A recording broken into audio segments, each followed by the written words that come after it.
Allen Restaurant bemerkten in nur als Strang, niemals als jemanden. Der Respekt verdiente.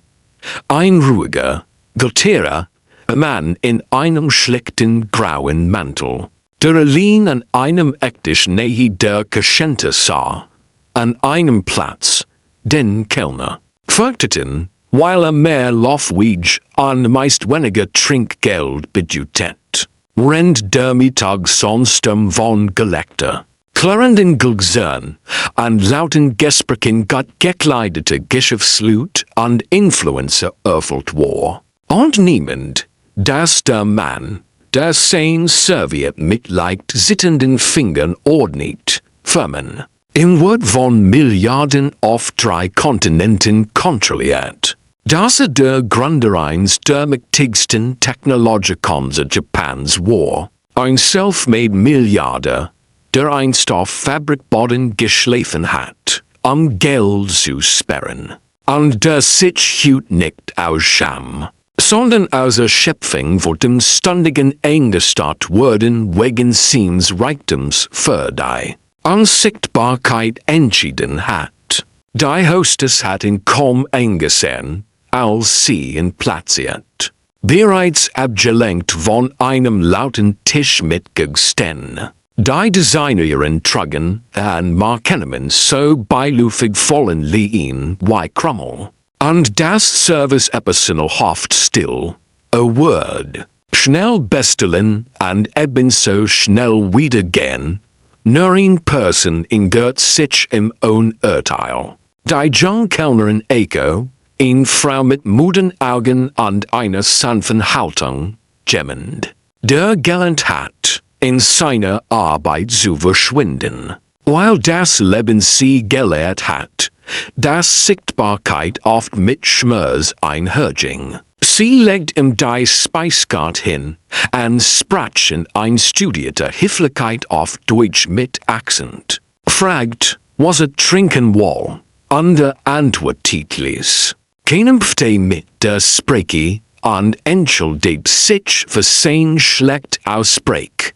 Sie lächelt, heiflich, dieses professionell Lächeln, das Servicekraft perfektionieren, und ging weiter. Hatten innerlich bereits als einen weiteren Tisch abgehackt, bis sie wenig Minuten später zurückkam, sein Wasser noch zu füllen, und etwas Ungewöhnliches bemerkt, statt nicht anschlossig auf die Karte, sondern mit stiller Traurigkeit.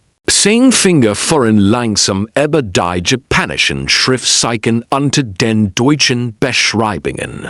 Zeichen, die kaum ein Gast, jemals wahrnahm, ohne nachzudenken, fast instinktiv. Sprach Echo in sanft auf Japanisch und fragt, ob sie ihm lieber in seiner Muttersprache beim Bestellen helfen soll. Der Mann erstarrt, als die Zeit selbst einen Fehler gemacht. Sein Augen haben sich langsam zu und blanks Erstaunen durchzog sein Gesicht. Nicht nur wegen der Sprache, sondern wegen der Vorsorge dahinter, weil sieht Jaren niemand mehr so zu ihm gesprochen hat, ohne etwas von ihm zu wollen.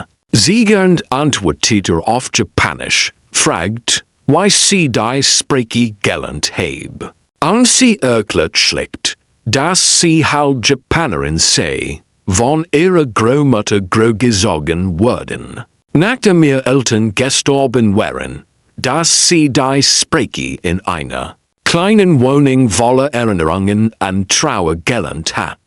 Nicht in Universitäten oder in Vorstandssitzungen. Wenn sie sprachen, verblasst für der Lärm der Restaurants, ersetzt durch ein Wurm.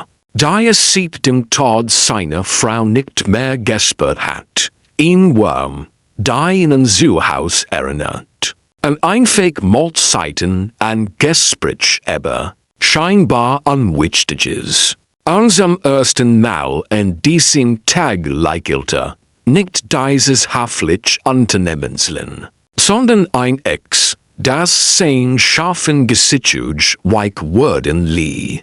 Ante geest worfen genavd blik herber, manch spottiten lies ebber die fremd spreki. Einige gurgeten sich sogar derber, dass ihn Kellnerin Zeit verschwendet mit einem alten Mann, der offensichtlich kein lukrativer Kund war. Doch Eiko bemerkt das nicht. Sie hört aufmerksam zu, als nach ihrem Leben fragt. Nach ihren Tragungen und ihren Schwierigkeiten, und als sie so gab, dass sie einst Ingenieurwesen studieren wollte. Das Studium aber abgebrochen hat, ihren jüngeren Bruder zu unterstützen. Zog sich etwas in ihm schmerzhaft zusammen, bestellt bescheiden, denkt mehrfach.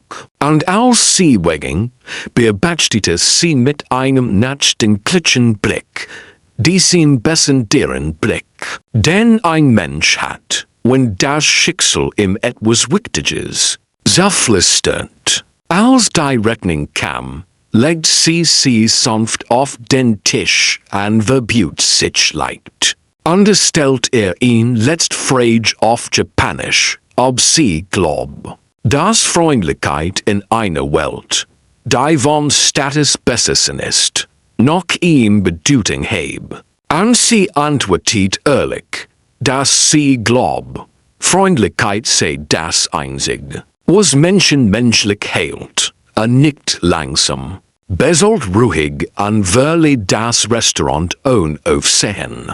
Wie ein Trinkgeld zurück, das sie nicht einmal abbricht. Bis später, das Restaurant kehrt zu seinem gewohnten Rhythmus zurück. Geleckter sich, Gulgse klirrten.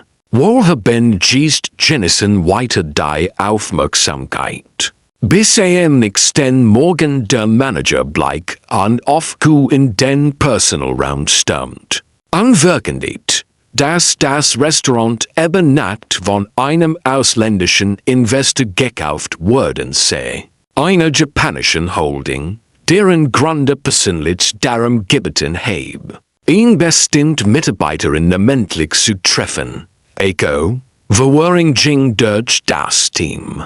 Als sie ins Büro gerufen wird, zitterten, Angst breitet sich in ihrer Brust aus, bis sich die Tarif nicht an dort stand, aufrecht. In einem geschneideten Anzug, nicht länger unsichtbar. 10% öffnet den Raum mit still, verbeugt sich tief vor ihr, was all im Raum schockiert. Und denkt nicht für den Service, sondern dafür, dass sie ihn daran erinnert hat, dass Respekt niemals nach dem gueren Erscheinungsbild bemessen werden darf. Erwirkend, dass das Restaurant künftig vollständig Stipendien für Mitarbeiter finanzieren wird, die ihr Ausbildung gepfert hatten, beginnend mit ihr, und dass es sie persönlich begleiten wird, wenn sie zum Ingenieurstudium zurückkehren. Wo einige Mitarbeiter starten ungläubig, andere wollen weil ihnen klar wird, weil sie grade übersehen hatten, nur weil sie ließ auftreten war. Rennt Eiko gegen die Trinnen kämpft, lächelte und sagt, dass in all seinen Jahren voller Verhandlungen Fusionen an Milliarden und nicht einvorstanzig in sprachlos gemacht, heb, sondern in Kellnerin, die in seiner Muttersprach angesprochen und in nicht als Geldbeutel, sondern als Menschen gesehen hat, und worin sich dies Geschichte verbreitet, nicht als Klatsch, sondern als Lektion, wurden wir daran erinnert, dass die mächtigsten Menschen oft diejenigen sind, die niemand beachtet, dass Freundlichkeit nichts kostet und doch Leben werden kann, und wenn dich dies Geschichte befördert, inspiriert oder daran erinnert hat, Menschen jenseits ihres gueren Schein zu sehen, dann abonniert jetzt diesen Kanal. Denn hier erzählen wir die Geschichten, die Welt so oft Übersät und denkst, kann Dienst sich auf Eils wenden.